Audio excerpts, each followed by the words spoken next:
ଏରେ ହେଇରେ ଜଳୁଛି ଜଳୁଛି ଏତେ ଜଳୁଛି ଦେହ ହାତ କୁଣ୍ଡେଇ ହଉଛି।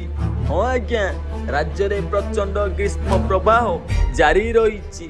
କାଳବୈଶାଖୀ ପ୍ରଭାବ ରହୁଥିଲେ ମଧ୍ୟ ଅଧିକାଂଶ ସ୍ଥାନରେ ପାରଦ ଉପରମୁହାଁ ହୋଇଛି। ଆଗାମୀ 3 ଦିନରେ ବଢ଼ିବ ଦିନ ତାପମାତ୍ରା 2 ରୁ 3 ଡିଗ୍ରୀ ସେଲସିୟସ୍ ପର୍ଯ୍ୟନ୍ତ ବଢ଼ିପାରେ ପାରଦ। 19 ରୁ 20 ତାରିଖ ବେଳକୁ ବଲାଙ୍ଗୀର, ଟିଟିଲାଗଡ଼, ଝାରସୁଗୁଡ଼ା ଓ ସମ୍ବଲପୁରରେ ତାପମାତ୍ରା 44 ଡିଗ୍ରୀ ଛୁଇଁପାରେ।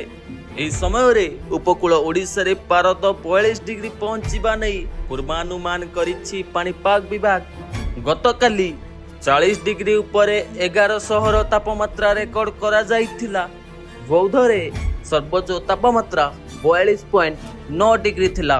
ଆସନ୍ତା 24 ତାରିଖ ପର୍ଯ୍ୟନ୍ତ ସାରା ରାଜ୍ୟରେ କାଳବୈଶାଖୀ ପ୍ରଭାବ ଲାଗି ରହିବ। ବିଶେଷ କରି ଉତ୍ତର ଓ ଦକ୍ଷିଣ ଓଡ଼ିଶାରେ ପ୍ରଭାବ ଅଧିକ ରହିବ।